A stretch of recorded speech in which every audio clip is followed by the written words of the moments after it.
പാകിസ്ഥാനിൽ ഷഹബാസ് ഷെരീഫ് പ്രധാനമന്ത്രിയാകും. ബിലാവൽ ഭൂട്ടോയുമായി നടന്ന മാരത്തോൺ ചർച്ചകൾക്കൊടുവിലാണ് ഷഹബാസിനെ പ്രധാനമന്ത്രിയാക്കാൻ തീരുമാനമായത്. വിശദാംശങ്ങൾ നിധിൻ പ്രഭാകരൻ നൽകുന്നുണ്ട്. നിധിൻ, പാകിസ്ഥാനിൽ ഷഹബാസ് ഷെരീഫ് പ്രധാനമന്ത്രിയാകും. എന്തൊക്കെയാണ് വിശദാംശങ്ങൾ?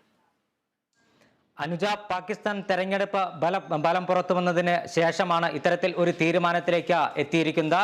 മാരത്തോൺ ചർച്ചകൾക്ക് ഒടുവിൽ, അതായത് പാകിസ്ഥാൻ പീപ്പിൾസ് പാർട്ടി നേതാവ് ബാനസർ ഭൂട്ടോയുടെ മകൻ ബിലാവൽ ഭൂട്ടോയുമായി നടത്തിയ ചർച്ചയെ തുടർന്നാണ് ഷഹബാസ് ഷെരീഫിനെ പാകിസ്ഥാന്റെ പ്രധാനമന്ത്രിയാക്കി ഒരു ഒത്തുതീർപ്പ് ഫോർമുല ഇപ്പോൾ തയ്യാറായിരിക്കുന്നത്.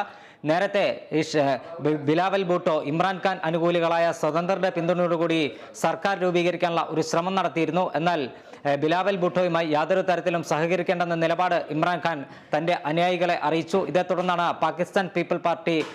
പാകിസ്ഥാൻ മുസ്ലിം ലീഗ് നവാസിന്റെ ഭാരവാഹികളുമായി നേതാക്കന്മാരുമായി ചർച്ച നടത്തുന്നതും തുടർന്ന് ഷഹബാസ് ഷെരീഫിനെ പാകിസ്ഥാന്റെ പ്രധാനമന്ത്രിയുള്ള ഒരു ഫോർമുല അംഗീകരിക്കാൻ ബിലാവൽ ഭൂട്ടോ തയ്യാറാവുകയും ചെയ്തത്. അതോടൊപ്പം പ്രധാനപ്പെട്ട ഒരു കാര്യം, ബിലാവൽ ഭൂട്ടോ ഈ സഖ്യ സർക്കാരിൽ ഉന്നയിച്ചിരിക്കുന്നത് ഷഹബാസ് ഷെരീഫ് പ്രധാനമന്ത്രിയാകുമ്പോൾ തന്നോടൊപ്പമുള്ള ആസിഫ് അലി സർദാരിക്ക് പ്രസിഡന്റ് സ്ഥാനം നൽകണമെന്നാണ്. ഈ ആവശ്യം അംഗീകരിക്കുമോ എന്ന കാര്യത്തിൽ ഇതുവരെ വ്യക്തത വന്നിട്ടില്ല. എന്തായാലും പാകിസ്ഥാന്റെ തെരഞ്ഞെടുപ്പ് ഫലം പുറത്തു വന്ന ദിവസങ്ങൾ നടന്ന മാരത്തോൺ ചർച്ചകൾക്കൊടുവിലാണ് ഷഹബാസ് ഷെരീഫിനെ പാകിസ്ഥാന്റെ പ്രധാനമന്ത്രിയായി ഈ സഖ്യം തീരുമാനിക്കുകയും പാകിസ്ഥാനിൽ ഒരു പുതിയ സർക്കാർ അധികാരമേൽക്കാനുള്ള ഒരു സാഹചര്യം ഒരുങ്ങുകയും ചെയ്തിരിക്കുന്നത്. അനുജ,